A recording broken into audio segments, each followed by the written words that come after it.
In a wind tunnel test, a small research glider is crossing the chamber when its camera goes dark. The motion is still there, but the picture is gone. Telemetry survives as pairs of numbers: -6, -2, -2, 0, 2, 2, 6, 4. Will the glider pass through the sampling gate ahead? To rebuild the missing picture, physics needs a reference. Place 0 at the chamber center, the origin. Draw one number line horizontally and call it the x-axis. Draw a second line perpendicular to it and call it the y-axis. Mark every step as 1 meter. 2 number lines have become a Cartesian plane. Take the pair -6, -2. Its order is an instruction.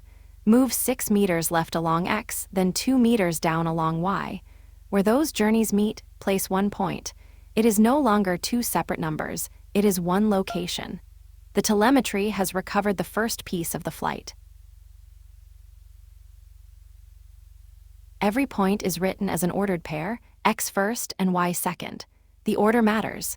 -6, -2 locates a different place from -2, -6.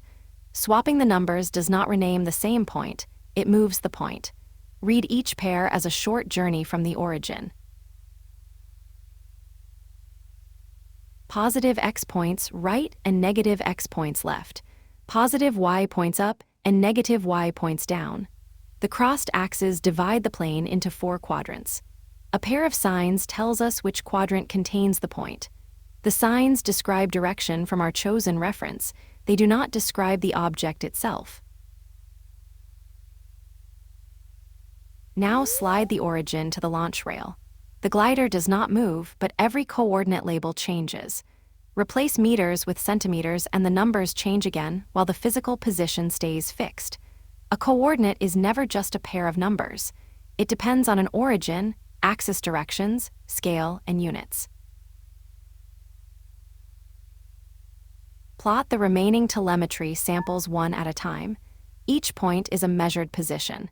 Let earlier positions remain as a ghost trail and a flight path appears. The sensor recorded separate instants while the glider moved continuously between them. The Cartesian plane has turned measurements into geometry. The points reveal a pattern. The height rises 1 meter whenever horizontal position advances 2 meters. One compact rule, y equals 1/2 x plus 1, reproduces every sample. Feed the rule an allowed x value, and exactly one y value comes out. That one output promise is what makes the rule a function. Move an input marker along the x-axis. The rule computes y, and the point above it follows. Let that moving point leave a trail. The trail is the graph, every allowed input-output pair shown at once. The equation, the moving point, and the graph are 3 views of the same relationship. Imagine the graph as the side profile of a physical track. At each horizontal x, the track has 1 height. Sweep a vertical scanner across it. Every scanner position intersects the track once, so each input x receives 1 output y. This is the vertical line test made visible. Bend the track into a loop. Some vertical scanners now hit twice. The same x would demand 2 different heights, so the loop is not a single function y of x, but the loop is still a valid physical path. The failure belongs to our description, not to the motion. Give every instant a time t. At 1 instant, the glider has 1 horizontal position x of t and 1 vertical position y of t. A path that fails the vertical line test can still be described by 2 functions of time. Choosing the right input makes the physics single-valued and clear.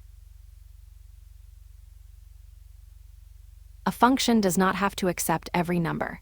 This flight exists only from x equals -6 to x equals 8. Those allowed inputs form its domain. The heights actually reached, from -2 to 5, form its range. Walls, time intervals, and energy limits give physical functions meaningful domains and ranges. Name the glider height function h. Writing h of x means the output of h when the input is x. The parentheses are not multiplication. For this flight, h of x equals 1/2 x plus 1. A function name lets us discuss the rule, its input, and its output without losing their meaning or units. The sampling gate is at x equals 8. Substitute 8 everywhere the rule expects x. The equation becomes h of 8 equals 1/2 times 8 plus 1. Half of 8 is 4, and 4 plus 1 is 5. The symbols rearrange, but the meaning stays fixed. Gate input 8 maps to height 5 meters. Here x is the independent variable. We choose where to ask the question. Height h depends on that choice, so it is the dependent variable. Units travel with both. 8 meters enters and 5 meters leaves. A graph without variable names and units is an unfinished physical statement.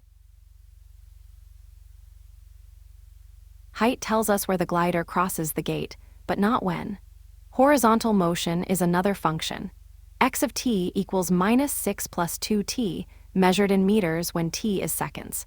The glider starts at -6 meters and advances 2 meters every second. At the gate, set x of t equal to 8. 8 equals -6 plus 2t. Add 6 to both sides, giving 14 equals 2t. Divide both sides by 2, giving t equals 7 seconds. Notice that symbols do not teleport. Equal operations carry the equation through several truthful forms. Now scrub time from 0 to 7. The input clock, equation value, graph point, and glider update together. Run backward and every representation retraces the same states. Run forward again and the prediction repeats. A function is not merely a static formula, it is a dependable relationship between quantities. Restore the camera feed and replay the flight. At 7 seconds, horizontal position reaches 8 meters.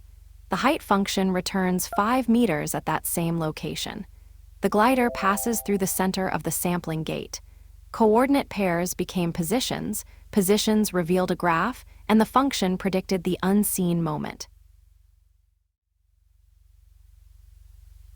The same language runs throughout physics.